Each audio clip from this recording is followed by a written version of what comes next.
right now to anybody heard the term AI? Artificial intelligence, you bet. These guys are behind it. You can call this the unholy quadrant if you want. I don't necessarily think any of them are all that great. I do like this fella. I like Starlink. I've seen that satellite go across the sky in the dark. It's pretty cool. I don't have a Facebook account. Never plan on having one. I do from time to time stalk people through my wife's account. So that does happen. I've ordered stuff from Amazon, and yeah, Bill Gates is maybe the father of all of it. So a little bit more about the Myhock family history. My grandfather was born in 1900. That's him right there. So this was probably, I don't know, 1902, 1903. And I think about the changes that happened in his lifetime. He died in 1985, so 85 years old. I still remember that house. Everybody remember Surge buckets with the strap? You bet. Got his first tractor in '46. I have a picture of my dad on that thing. First tractor might have arrived in '46, but the horse team, Dottie and Boots, were part of the family through the '50s. Hardy Line Telephone TV arrived in '63, and then he moved to town. So think about the changes in that man's life and what he saw. So what about us? So I was born in '60. I'm an old man. So to me, the three real changes, and we've had two of them now, is a cell phone. I remember life without a cell phone. I remember life without a computer, and I thought that was okay, actually. And I remember life without AI, but it's here. It's here. Who's a little bit leery of AI? Raise your hand. Okay, I'm gonna pick on young Engelsma there. Why are you leery of AI? There's unlimited potential for it, and if it falls into the wrong hands. Yeah, exactly. That's the same fear that I have, but at the same time, I also think, wow, this stuff's really going to be cool. And I'm going to have control over it. So when I made my flight arrangements to come here, I made about 3 weeks ago. I got a really cheap fare. It was like $250 from Salt Lake to Seattle. And then as I started thinking through it, do I want to drive up? I land in Seattle at 7. It's about a 2.5-hour drive. Do I really want to arrive here at dark? And so I fly Delta. I try to avoid every airline with a U in it. You can figure out which that one is. And so I check my app. They know I'm logged in as myself. And flight change, the flight out here, see if there's any seats. There are seats available. To change it, it's $250. You know what? I'm going to check back and see if it goes down. So I checked again. They know it's me checking in. Hey, the price was $100 more. So I check back, and I start checking back quite a bit. And the price is going up every single time I check back. That's AI. They knew I was checking. They knew my account. They knew the times I was checking, how often I was doing it. But is that bad? I had control. I had control. So I chose not to make a change. So I think we can see both sides of that coin, how it's maybe not that great, but at the end of the day, I've got control over all this. And the other thing that I think is important to remember about artificial intelligence, and we're starting to incorporate that in some of our software in the robots. At the end of the day, it's going to require you to be more engaged. Okay? So when you type in a search in Google, it shows up your history, and it starts sending you specific spots because it knows your history. The same thing's going to happen when you have a cow on the sick list.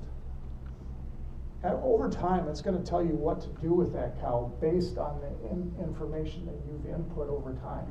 So if we know a cow reaches this level of whatever metabolic disease, and this is the treatment you use, it's going to tell you to do that to that cow. That will happen, but you're going to have to be engaged to do that. So I don't see less involvement. I actually see more and more control. So that genetic super cow.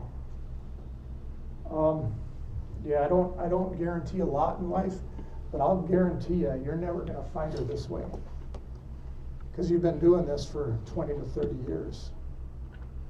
That's, just imagine being in the middle of that holding area. And some of you probably have. Not a pleasant place. And if she's standing there for 3 or 4 hours a day, it's not going to happen. It will not happen. So when I hear people talking about, yeah, I'm going off in a robot speech, so forgive me, but when I hear people talking about putting in a new rotary, I have to wonder why. Why are you doing that? These are your employees, okay, and you got to get the best out of them. You're putting in good money in feed, good money in labor, good money in technology, but they're not going to give it to you that way. And so it's how to use this AI, how to use this technology we're talking about to get the most out of your employees. If that doesn't make sense, somebody tell me.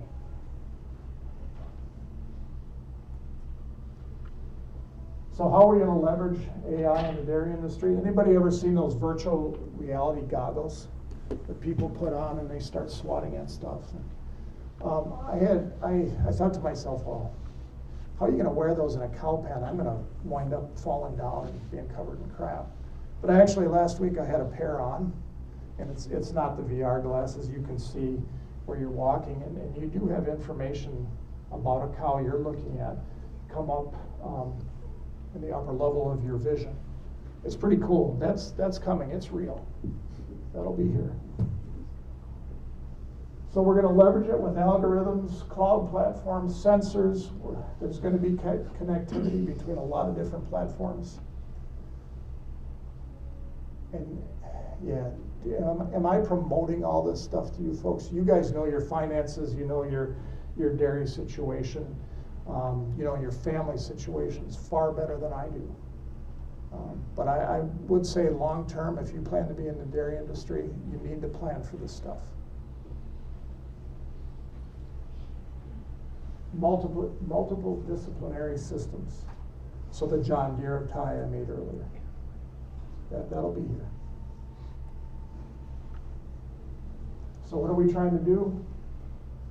Become more efficient. Really, you've got to be more efficient than your neighbor to survive. I know it's tough. And I grew up in this too. Improve cow health and performance, breeding programs, getting the most out of that super cow that you all have. And then making your labor more efficient. Nobody's going to eliminate labor. It's just going to be a different kind of labor. So some examples. I talked before, early detection of ketosis. There's a huge economic impact to that. So what can we look forward to? 3D imagery, evaluating feeding behavior. I guess feeding into a scale where a cow walks in. We know how much feed is in that partition. The cow is ID'd. When she leaves, we know how much she ate. Measure what's left. There's a herd in Ohio doing that today. Measuring respiration right through cameras. Again, those algorithmic predictions. And again, your input to determine what response is going to work on your dairy. Another example, lameness. Huge financial impact. what do I think we can look forward to? Pressure sensors, markers that track motion, analyze mobility, and then estimating future life impact. Hey, this cow is always going to be a problem. You might want to get rid of it.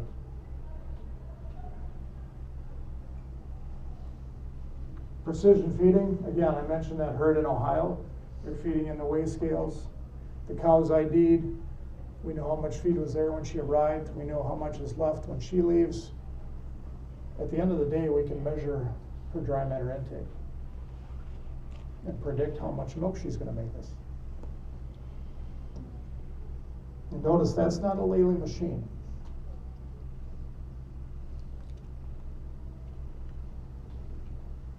So digital technologies are crucial to collect. Okay, they're precise in real time. The animal level is critical as well. Again, it's not just about new questions, about unanswered old ones, and there's a lot of those out there, I know that. And how many of you are consultants in the room? Okay. It's going to be a new generation of those guys too. And I know you're all thinking about this already. I watched a podcast that Mark Cuban was a guest on a little while ago. This is what he said: when the data is all being spit out for you, options are being spit out for you, you need a different perspective in order to have a different view of the data. So his point was, and I'm not sure it's going to be the case that fast in dairy, but his point was, what kind of degrees are young people going to college for? He goes, liberal arts majors are going to be in demand because they tend to look at things with a more open mind. Now, is that going to happen in our industry? You're still going to need nutritionists, you're going to need veterinarians, all those things. But you've got to think back to the gorilla. You're going to have to look at your information differently. And you're going to have to participate. So is anything I said today just really crazy? That you're full of crap, Dan? Are there any questions?